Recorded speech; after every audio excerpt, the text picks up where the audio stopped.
In today's economic climate and how chaotic the world is, the pressures your teams are under as clients want you to do more for less, I've been reflecting on my career and back in 2008 when we were experiencing similar challenges. Clients wanted a reduction in fee, they wanted us to take on more. We had, small reductions in force, and all sorts of agencies of all different sizes had to adapt to that climate. The vibe was low, let's say, in terms of energy. People were cranky, they were worried about their jobs, they were under pressure from their clients, and I thought, we've got to change something. So we wanted to instill kind of this culture of what is going well, and thanking partners and recognizing who we were working with. And so we developed the Mojo Award, which stood for Making Our Jobs Otherwise Easier. And I've been reflecting on that because it was a decade ago that I went to China and awarded Sunny, our team member, one of our Mojo Awards. And I was reminded this morning that in our presence, we have another past winner, Bob Radke. Was also a Mojo winner. I was also grateful that I was able to find this picture from my dark hair era. I am one of the over 55 who maybe will be retiring, I'm not sure, at some point. But this is what it's all about. So we're going to talk today about optimizing your partnership with ReSource Pro. If you leave with nothing else, it's the challenge to go back to your teams and offices and remind them that there is nothing so exotic about this. This is a team member who works in a different location, now one of 14, Jennifer? 14 different locations, but it's a team member. And we need to kind of embrace that spirit if we want to optimize the partnership. So we all say we want to optimize a lot in our practice. Today we are talking about ReSource Pro, of course, which when I break it down is about shifting the work to unlock capacity to drive results. And one of my favorite questions I like to ask people when I'm doing consulting with executive teams and doing strategy work or working at a team level when they say, Sharon should be more fill in the blank. My question is, how will we know when we get there? So you've traveled from near and far to come here to say, well, I want to improve, or maybe you think the partnership's great, but there are others in your organization who have a wish list. And so it's to keep things simple, to say if in 30 days or 90 days or by the end of December, we optimized our partnership with ReSource Pro, how would we know? Because we really aren't great at tracking our own data. I mean, I had to giggle at some of the questions yesterday and today about how long does it take and what are your most expensive clients, and so much of people's answers are totally made up. Because behind the scenes, this information is not actually tracked accurately. Doesn't mean we can't get there, but I would really encourage you to think, what are those micro wins? So if in 30 days, 60 days, 90 days. So I'm wondering if there's anyone who wants to share, what does optimize mean to you? And what would that look like in 30 days or 60 days in this partnership, do you think? Yes.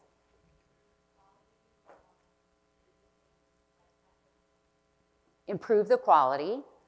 And I love that one because quality as defined by what and by who, So improving the quality, sometimes there are some myths. I'm not going to send it to ReSource Pro because one time they made a mistake. Right, human beings, as if mistakes don't happen.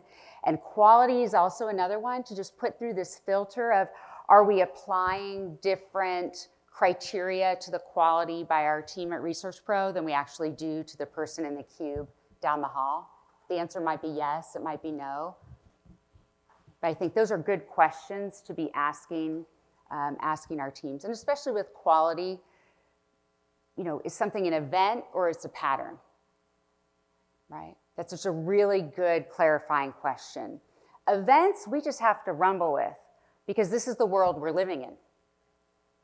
And this is also true just in your teams where they're evaluating whether a client is profitable or not, whether a producer brings in profitable business, whether or not Cheryl's gonna make it, in her role as an account manager, all these kind of questions, thinking about patterns versus event. This is ultimately the challenge all of us are facing, this chaotic world, and it's not only for you personally and your teams, it is your clients. So it's often just anchoring back to so many of the things that are happening with our clients or our carrier partners, and then they come to us, is just to remember that everybody's barely hanging on. And if we can avoid the kind of red hot rapid response, and I like fire as an analogy because it's fire drills, firefighting, dumpster fire. I mean, think about how often this comes up when we're talking about our teams. But remembering in this busyness crisis, and at the core, when we talk about shift the work and unlock capacity, I am quite confident that most of you don't have a line of people out your door, virtual or figurative door, saying, you know what I want? 2 more clients. Most people will tell you they are at capacity. And, I'm not sure if they are or aren't, and I'm sure they will tell you they are busy, right? And busy at what? So we just have to accept that and then, but not stop there, right? If we're going to unlock capacity. So 34 years, just going into the 35th, I've been at this, right, since the 1900s. Started as a group rep. I've done all the things, a group rep and then a baby broker and then built a book, and it's the very typical path. The salesperson who builds a book, let's make her practice leader. With exactly no skills or experience. A history major now is running a $30 million practice, but this is, and so we go. And most of you in your careers, it's probably the same. In 2018, I did a shift when there were some changes at my firm, and I thought I would be doing maybe some short-term consulting, but then it became like this accidental next version of my career where I founded Genuine Shift, and today we focus specifically on how to build high-performing client service teams to help businesses grow. Started off in EV because that's where I majored, but now commercial, personal lines, some work with carriers, because fundamentally, everybody has the same issues. So why might my point of view be of interest? As we are kind of going through a rapid-fire list of ideas, I wear a lot of different hats, and today, every day, I work with teams from Puerto Rico to Alaska and Buffalo to Burbank, hearing out in the wild what is going on and being able to create some pretty strong ideas about patterns and have some opinions and advice that might be pertinent to you. And sometimes people will say, well, is your advice for small firms or big firms? And as I step back, whether your firm is passionately private, as we like to say, or bank owned or part of a roll-up or publicly traded, when we get to the team level, the office level, the region level, you are all wrestling with the same challenge because, human beings. So when I think about all of the customers, so today we're talking about, retail customers of ReSource Pro, whether you are smaller or larger in terms of your footprint, how many clients you have, how many FTEs you have with ReSource Pro, presumably you have hardworking people in your offices, they're licensed, they're doing their best work, they want to do great client work, and they're working in the same chaotic, somewhat unpredictable environment. And while all of your agencies are a bit different, the clients you serve are a little bit different, At the foundation, clients hire you to be led. I've just never found a circumstance where a client has started working with someone where they didn't choose to work with you, they choose to work with you to be led away from a problem or towards a solution. That is what your sales professionals are out there saying.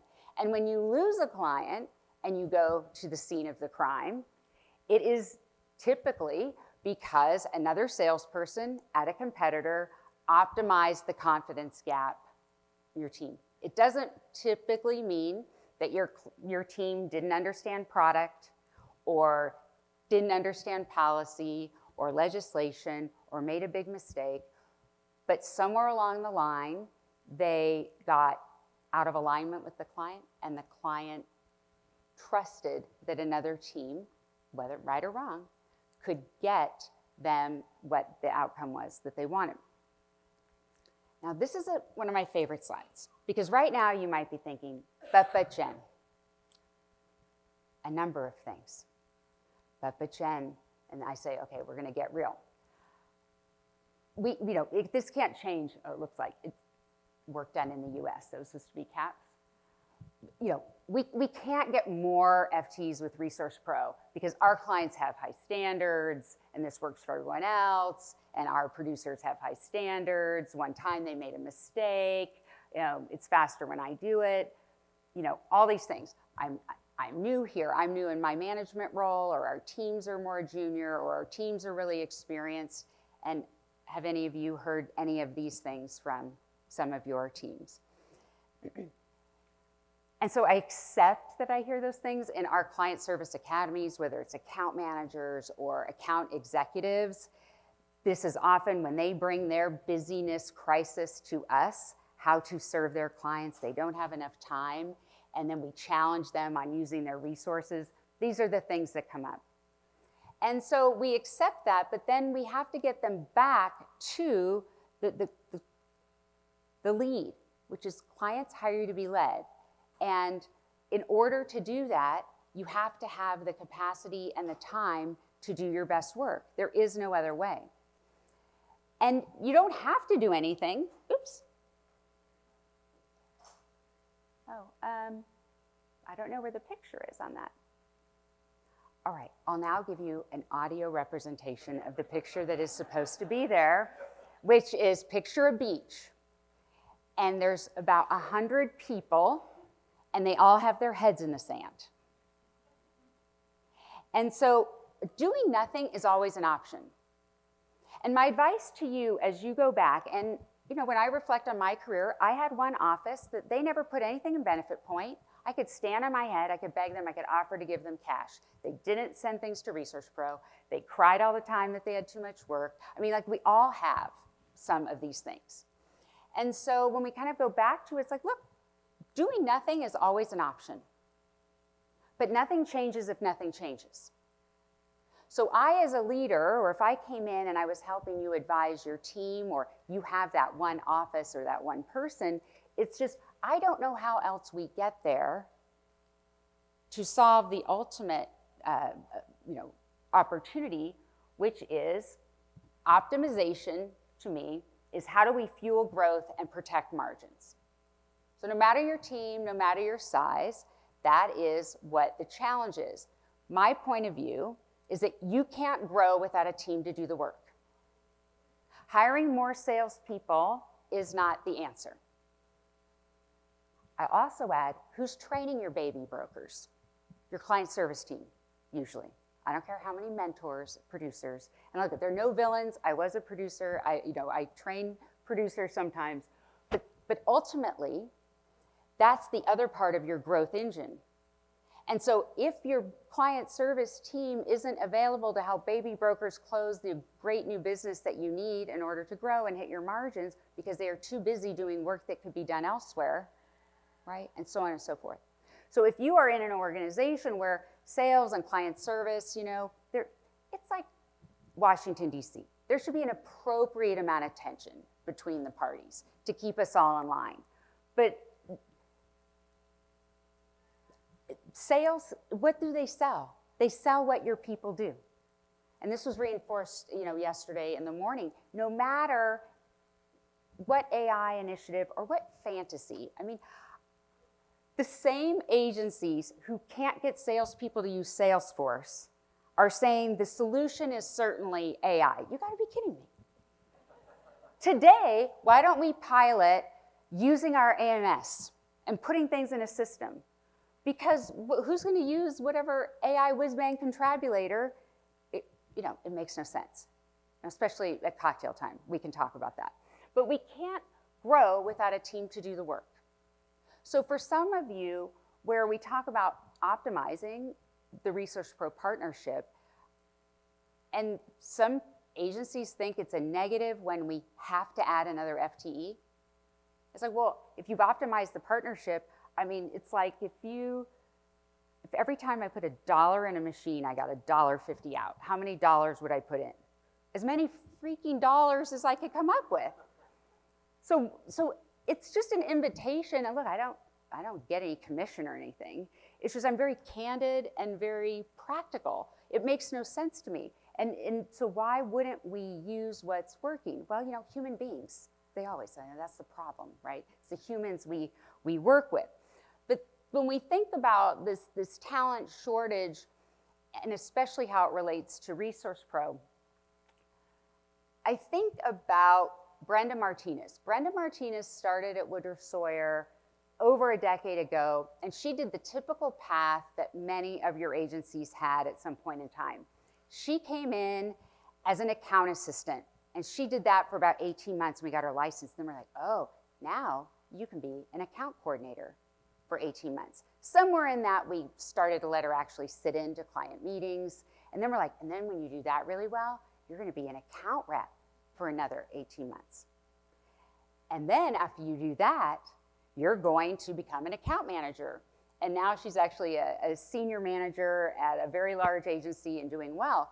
But it was, that ladder up the steps, and that's how we rewarded people. That's how we trained people. And so you have a lot of people in your offices who are deeply attached to a legacy model in which there were humans who wanted to do that work for an extended period of time. But as you may have noticed, people don't want to do that anymore. And what I see on the right is the launch pad. I get calls like, we just hired somebody, they worked at Kaiser, or they worked at Paylocity, or they worked in a benefits department at a large client of ours, and she's our new account manager. And in a year, she wants to be an AE. And so the idea that some of the tasks are best handled in our office, virtual or the HQ really in the office, that they're doing it and they're going to do it for this long period of time, and so I'm going to give something up if I leverage ReSource Pro to do those tasks. In most agencies, I've just not seen that be the case. But if we don't name it and we don't look at it, sometimes we don't realize what's happened. And so when someone says, well, I'm worried because if we keep sending all those tasks, then who's going to train our new people? It's like, well, where have we seen that work in the last 3 years in our agency? I'm not seeing it. This is now a good time. I had them put index cards at all of your tables. So as I'm talking, if you want to jot down any ideas, I love a provocative question, or it's kind of like I'm the Dear Abby. People tell me everything. I'm the vault. But if you want to ask a question, but not necessarily raise your hand, we'll have time at the end where I can answer some of those. But this ladder versus launchpad. So I talked to one agency, and they were trying to decide if they were going to work with a BPO. And they said, and this is what they were attached to. And I said, well, what if you had one of those people instead of 4 of those people, right? And they liaison. So they still knew how to do those things, so they could appreciate the complexity of the task. They understand what goes into it. But them doing it every day, clickety-clacketing things into something else, they just don't want to do that work.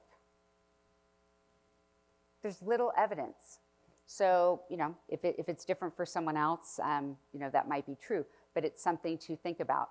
All right, so all of the things that are going on in your practices that you are wrestling with, and I know in this room we have people who play a variety of roles, And any of my slides that you think would be helpful for you to take this message back, I'm happy to send to you, let me know. But you have the things, the hygiene factor things of managing your practice, operations, sales, and client service. And it's all the stuff you do and all the commitments your salespeople make. And then client service, which I really define anybody who's interacting with the client directly or they're in your office supporting the people who do. That's the difference between a promise made in the sales cycle and actually executing, right? That's where the rubber hits the road. And then when we think about this profitability question of, can Gary take on 2 more clients? What data do we really go to determine whether Gary can manage more clients? It's like, how much is Gary crying? And some of the people in your organization have figured out that if they just say they're really busy, that they're at the outer boundary of their capacity, then what do? Then we just give everything to Tanya because she's our highest performer. Surely Tanya can hold it together and she can take on 2 and 4. And I know Tanya, and I know that I always laugh at the show Scandal. Olivia Pope was the fixer. She'd go to the scene of the crime, get rid of the body, clean up the crime scene, put out the press release, nothing to see here, the fixer. But this is a dilemma. This is why everyone says we need more people. We need to just hire more people. And so we think, well, what do we do? So when people are crying, when we're assigning more work, we have a couple of different options. We can ask another colleague to take on more work. That is risky. So we're supposed to be avoiding risk in our business. But that is very risky in a fragile talent environment. And if you haven't already seen this in your office, no matter what your culture is, your competitors are coming for your people more than they're coming for your clients. And they are willing to let them work anywhere, and they are giving sizable increases and doing all those things, right? So that is risky, that legacy idea. Well, we could get additional staff. Well, has anyone tried to find experienced AEs or AMs out there? Nobody is building them, so that is expensive, that's risky. You could bring in, maybe you have some freelancers or contractors or someone's retiring and you get them to agree to keep working with you for a while. Or there's a third party. It came up earlier in talking about segmentation, right? That might be leveraging general agents, it's using ReSource Pro, but going back to, my guess is your agency needs to grow. And we have aggressive growth goals and not enough people to do the work. I was a history major, the classic carrier rep. I was an insurance major, a history major who became an insurance broker. Complex math is not my thing, but that's not complex to figure out. How are we going to grow and grow profitably if we don't have people to do the work? So let's talk about delegation and how we shift from optional to operational. This is how I think of it. If you remember nothing else from the Jenn Walsh show today, it is this next slide. All right. If your client doesn't care who gets the work done or where it's done, as long as it's done well, you shouldn't either. I think of Candace, who was one of our consultants. She managed all of our top, most precious growing tech companies in the Bay Area.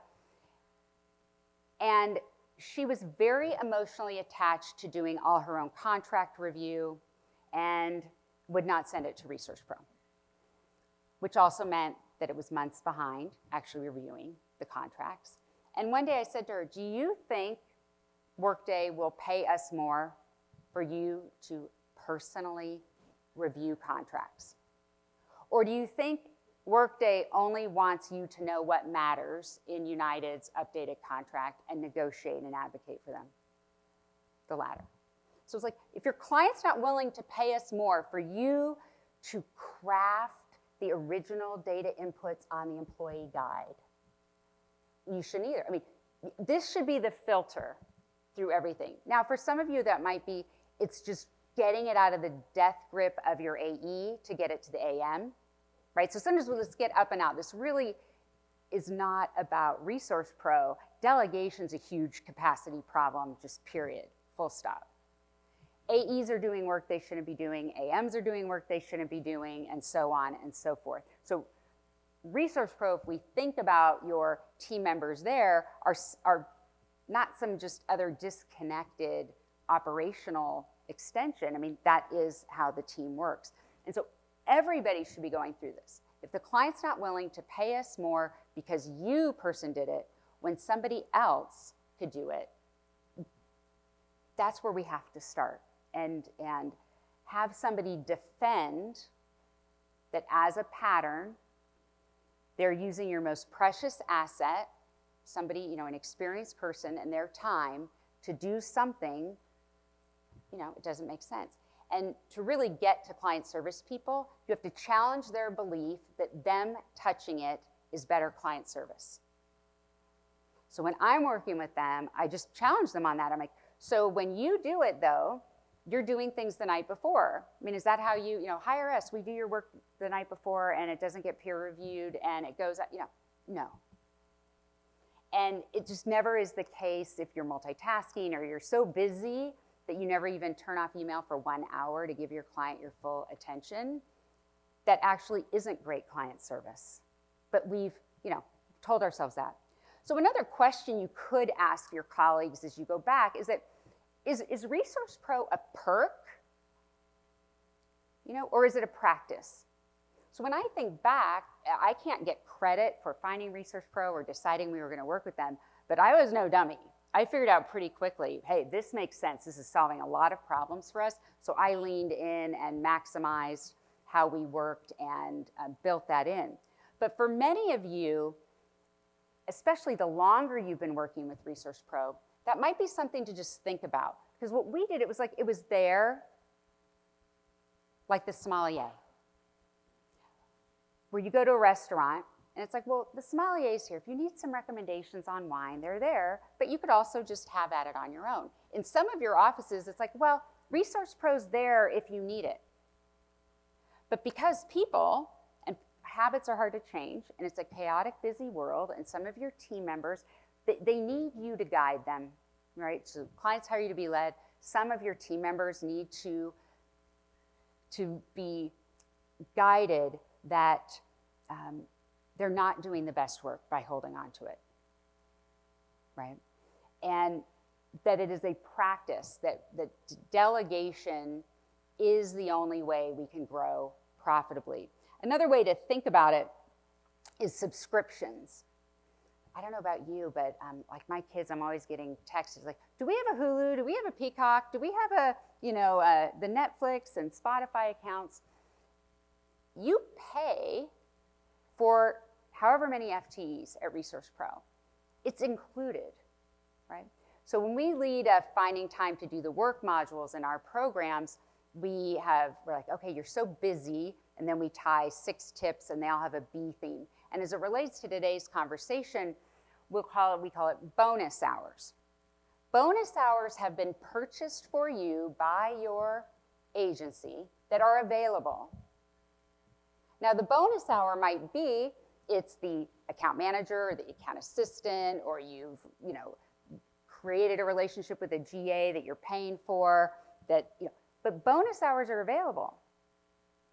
And are you or are you not taking advantage of those? When my daughter went off to college, she's like, it's so great, the laundry's free. I'm like, laundry is included, in your tuition, in your dorm bill. But this is another way to bring up these issues. We have an acute talent shortage. You have to grow. I have no idea. I mean, if you write it on a card, if you have figured out another way. But sometimes just resetting the discussion on your team could get people to see this a bit differently. So let's talk about behavior and aligning recognition with results. Our vice chair, Stan Lohr at Woodruff Sawyer, used to say, we've got some bad habits, and some of them I like. And I think of that in relation here, because look, this is nobody bad, and the longer your agency has been the way it is, we have some bad habits, and sometimes we need to shed those, or we need to at least acknowledge what's going on with them. Let's start with this. How many of you say things like, yay, Gary's the greatest. Gary worked late last night and all weekend to get this thing done. And when I'm part of that, I'm like, I've got questions why Gary was doing things at the last minute. Gary probably didn't send things to ReSource Pro. Gary was behind on his other projects and is chronically, underwater in his project management skills. But really think about it. What I would invite you to do is actually read the reports that Ellen is sending you and publicize who is maximizing the relationship with ReSource Pro, and start celebrating that and rewarding it, and change the dynamics on your team that those are your highest performers. I see some nodding. Like Monday, you could change that. And it's a bell curve. There are a few people on the teams that no matter what you do and I do, we're not going to change behavior. But there are a whole lot of people in the middle. It's like your NPS score. And you can move them. But, what behaviors do you want to reward? I think of Camille and Kay in my office. One morning I came in, and there's some grumbling and some different talking. And it starts with, Kay saying, I don't know about Camille. She just sends everything to ReSource Pro. And I'm thinking, tell me more. And she says, well, yesterday this client sent this PDF, and it was like rate tables, and it was one of these, at 3 p.m., get these rates into an Excel spreadsheet and have it ready and send it off. And now today there's some more automated ways to do that, but a decade ago, that was literally this. So Camille could have pretended she didn't see the email. She could have worked late and not told us she was working overtime. She could have done it, not had it peer reviewed. She could have gotten behind for 3 days. But what did she do? She sent it to Sunny and her team. And the next morning when she came into work, it was done and had been peer reviewed, and the client got it. But Kay, who had been at this for 15 more years, viewed it as Camille taking an unreasonable shortcut or hitting the easy button. I'm like, that is an intelligence test. It's included. But that is what's going on.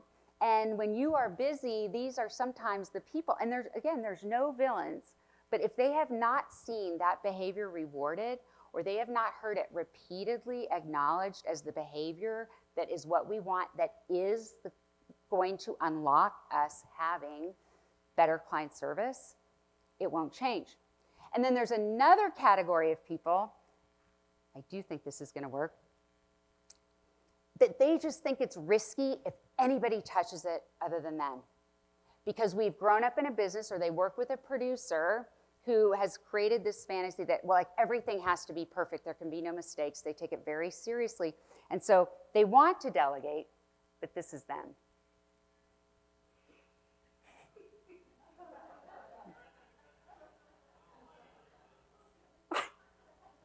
You all have a few people like this.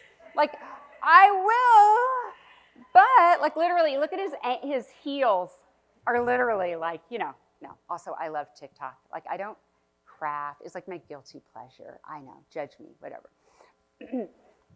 But those are your people, so let's be empathetic, but let's go to the root. Yes, it's a bell curve. Are there a few people who are obstinate and that's a different performance issue? Yes, but the majority of your people in the middle who are not delegating, who are not leveraging your resources, it's because we haven't rewarded it, and it's actually risky. Because we haven't said to them, because what they'll say to me is, it's all on me, you don't understand. If a mistake goes out, or if it falls behind, and I'm like, I just am not sure that's true. Or then that's just a feedback loop. Here's what I experienced, but you need to, and that doesn't mean we've lowered the standard, now there's no standards, that's not it. We have to resist all or nothing thinking. But there's an opportunity for you to make the burden feel less heavy, because they will tell themselves that it's all on me. If I use the fill-in-the-blank resource, whether it's ReSource Pro or their AM, who they also think, is not as good as they used to be, and they needed a better AM, and so on and so forth. But pay attention to that.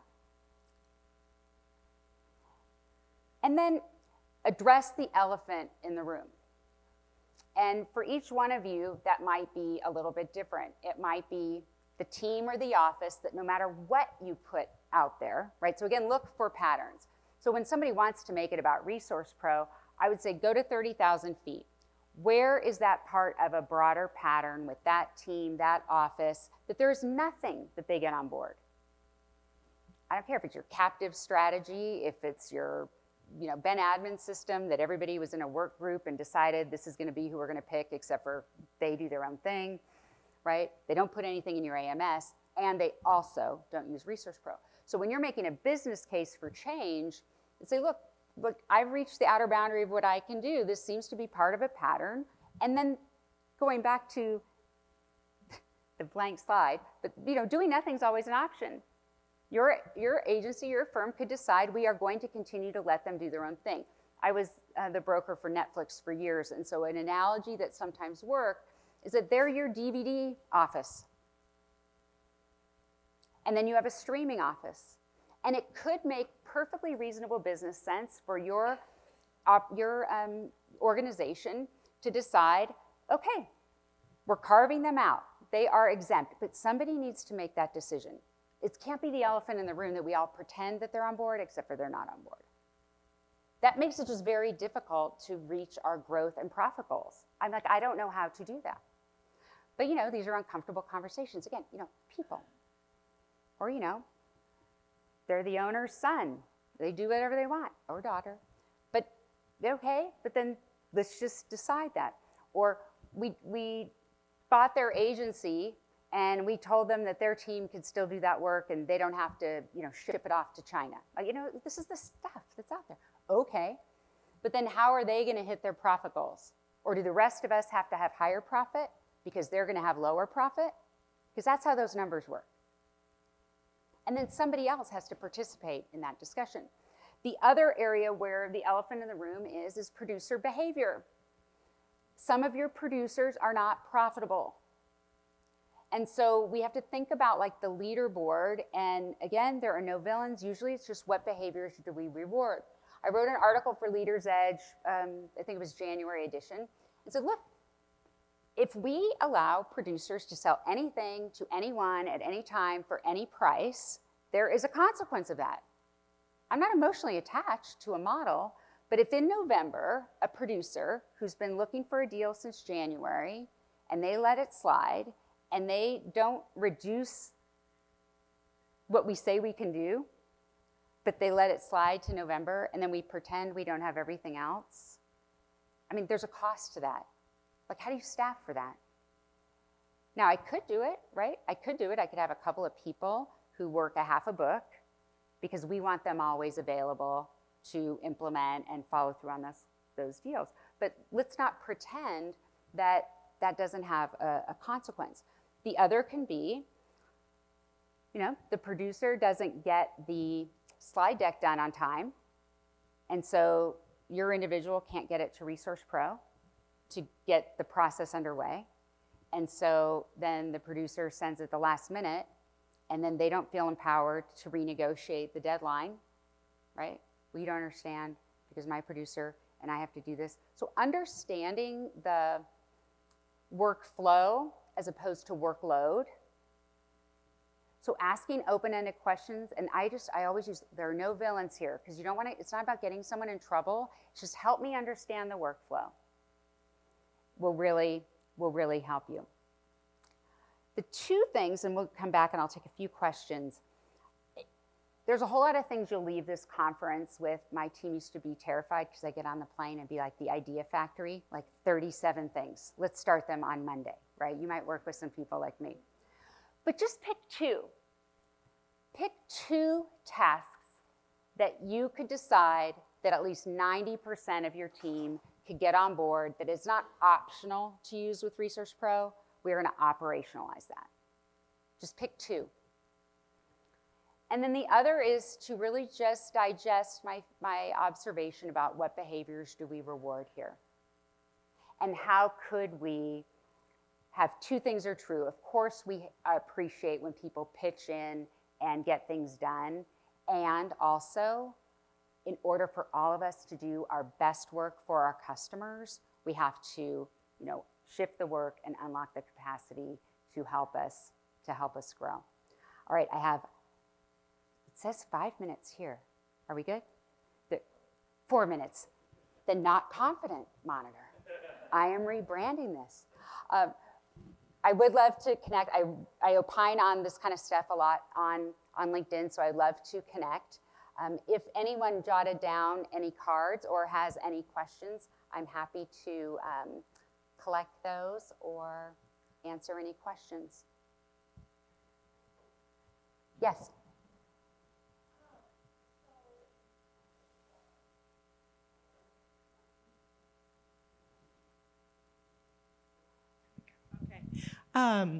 So this might be a dumb question. I'm a PL practice leader, so I met you the first night, and you said be here, and I'm here, and I'm glad I'm here. She said, well, I'm not EB. I said, this really applies to everybody. It's Come awesome. on. So the big buzzword in our company right now is career pathing. So your ladder versus Launchpad is really grabbing my attention. So I guess, can you talk a little more to that, or we could talk offline too about it, of just how do you make that work then if the push is career pathing and steps? I think Do you know what I'm saying? I do. Okay. So and thank you for the question. Make sure she gets a ticket. I'll throw her all these tickets. I think it's, again, resisting the all or nothing thinking. So I can imagine a scenario where I have a junior staff member, or maybe they're more advanced in their professional career, but newer to the industry, where they could just partner, they could oversee, they could watch the work that ReSource Pro is doing. They could do one of 20 things, right? So you could pilot certain things and then determine, like, how will I know if Tina understands what actually goes into an OE guide? I think the difference is that Tina doesn't need to do 100 OE guides to appreciate that OE guides need to be thorough. This is why these things matter. This is why you should be very grateful we pay for the subscription at ReSource Pro. And so I think it's looking at that. And the other would be, I would be using the fact that you have ReSource Pro as a recruiting strategy. If you come to work here, you don't have to do work like this. And we actually reward that behavior, because they may be coming from someone who also has ReSource Pro, but that's actually not what is fully optimized. So I think it can be both of those things. And as for the career ladder, for people who want to be, up level and having more strategic discussions with clients, the only way you can do that is if you have time to think and time to be strategic. And you can't do that if you are in the weeds. And so teasing out in my final minute on the employee communications materials, so I think it's a perfect workflow example. Classic case would be when it starts with the AM or the AE and they're setting the timeline with the client. Often when we go and evaluate their emails, they were never even clear on the timeline. They, hey ho, it's time, that time of year, time to do, and no expectations, no, I need X done by Y in order to do open enrollment on this day. And option two, because we get it, sometimes it's hard for you to get the CFO's attention, then option B or option two is, if it's the decision by this date, it's like this. And in the employee communication materials, it's let somebody else help you do version 1, and then you can send it to the client. Hey, my colleague got 80% of it done. I know we're going to be at the wire, dropping XYZ in. I'm getting sign off, but somebody can be more strategic if other people are doing like the components of the work, but often that's not what they're doing. And so when we think about career mapping, it's creating that time for them to be more strategic and help the clients accomplish what they want to do. All right. Thank you all very much. I'm glad to be part of the conversation, and I'm around to discuss.